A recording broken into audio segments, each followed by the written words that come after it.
একজন সাধারণ মানুষ যিনি তার বোনকে হারিয়েছেন কিছুদিন আগেই। বোনের রেখে যাওয়া ব্যাংক অ্যাকাউন্টে জমা ছিল সামান্য কিছু টাকা। পরিবারের একমাত্র জীবিত নিকটাত্মীয় হিসেবে সেই টাকাটাই ছিল তার শেষ ভরসা। কিন্তু সমস্যার শুরুটা হয় সেখান থেকেই।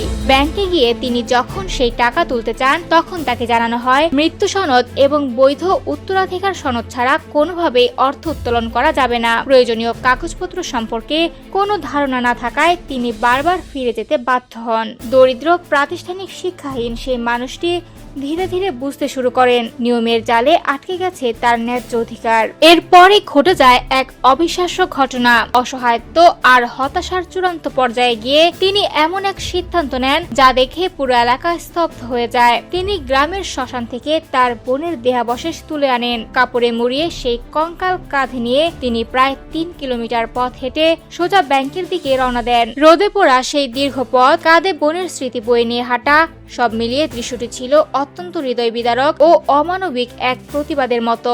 যখন তিনি ব্যাংকের ভেতরে প্রবেশ করেন, কাঁধে কঙ্কাল নিয়ে দাঁড়িয়ে থাকেন, তখন উপস্থিত সবাই হতবাক হয়ে যায়। মুহূর্তেই ছড়িয়ে পড়ে চরম উত্তেজনা ও বিস্ময়। ঘটনাটি ঘটেছে ভারতের উড়িষ্যার কেওনঝড় জেলায়। ঘটনাটি জানাজানি হওয়ার পর স্থানীয়দের মধ্যে তীব্র ক্ষোভ তৈরি হয়। অনেকেই প্রশ্ন তোলেন, মানবিক যাচাইয়ের সহজ উপায় থাকা সত্ত্বেও কেন একজন মানুষকে এমন চরম পরিস্থিতির দিকে ঠেলে দেওয়া হলো। পরে ঘটনাস্থলে পৌঁছে পুলিশ পরিস্থিতি নিয়ন্ত্রণে আনে এবং বিষয়টি দ্রুত সমাধানের আশ্বাস দেয়।